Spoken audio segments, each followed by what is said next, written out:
Hello. So in this video, I'm going to show you a posture that comes from UZAZU Embodied Intelligence, and it's called Cradle. And it's all about cultivating self-compassion, nurturing maybe challenging feelings, and making space for softness and self-acceptance.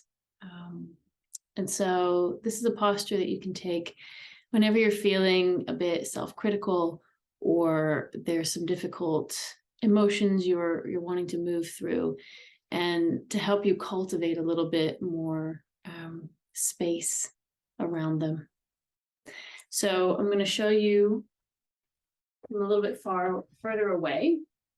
We'll do this posture seated. You can also do it standing, but for today we'll do it seated.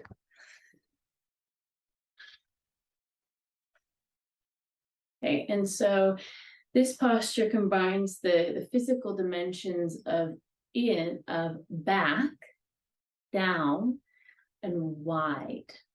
So if you've seen the sponge posture video, we go in, back, and down. And that's more about actually sort of connecting with and tuning into and feeling your feelings. Whereas cradle is wide because it's about holding space for those feelings. It's about acknowledging and embodying context, so awareness of something or relating to something, rather than contents, which is being in something. So what you'll do is find your feet on the ground, sense your two sitting bones. I like to sit kind of at the front of my chair, and we're going to take it back together, and going back involves kind of tilting those sitting bones under, letting the spine gently round, and feeling as if your back ribs are kind of softening into the space behind you. So we go back, down, so there's a little bit of sinking down into the seat, into the ground. And we'll take it wide. So my legs are a bit wide, my arms are wide, and they're creating my cradle.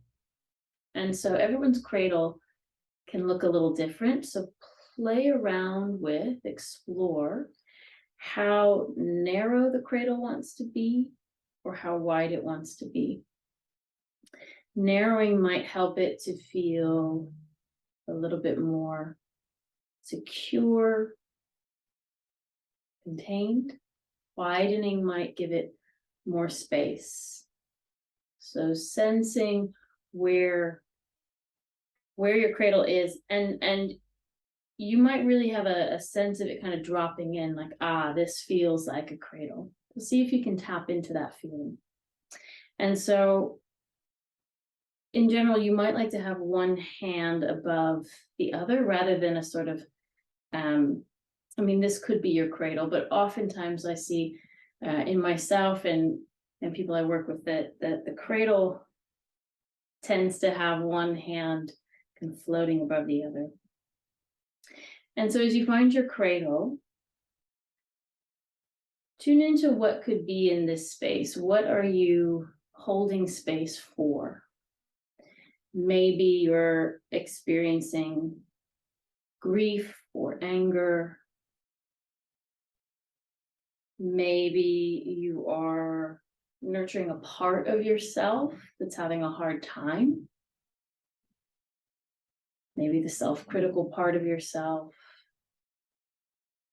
Maybe the inner child. And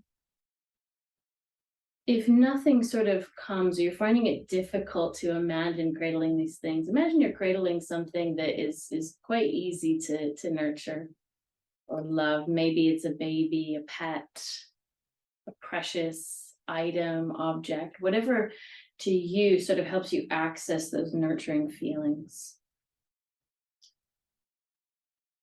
So visualizing that, perhaps considering holding something that you're working with.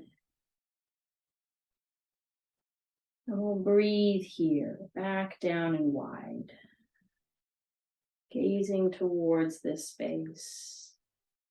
And notice what comes up. That could be physical sensations. It could be emotions, feelings about our feelings.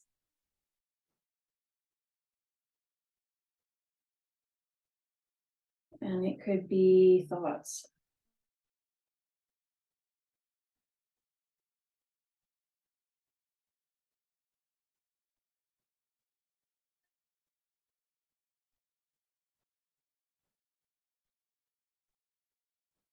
Tuning in the sense of honoring and holding space for how we feel.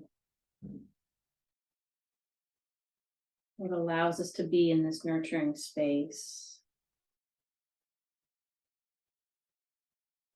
And being with those feelings.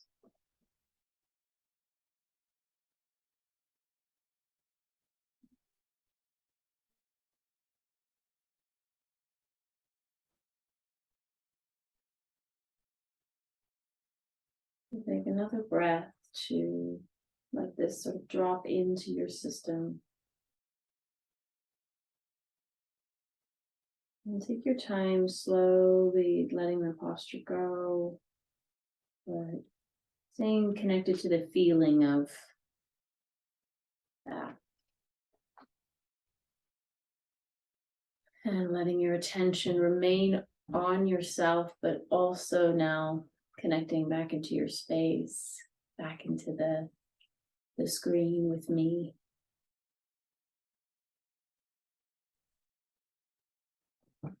Okay, so that's cradle posture. I'd love to hear what your initial experience was with that, and if you have any questions. And I'll see you in the next video.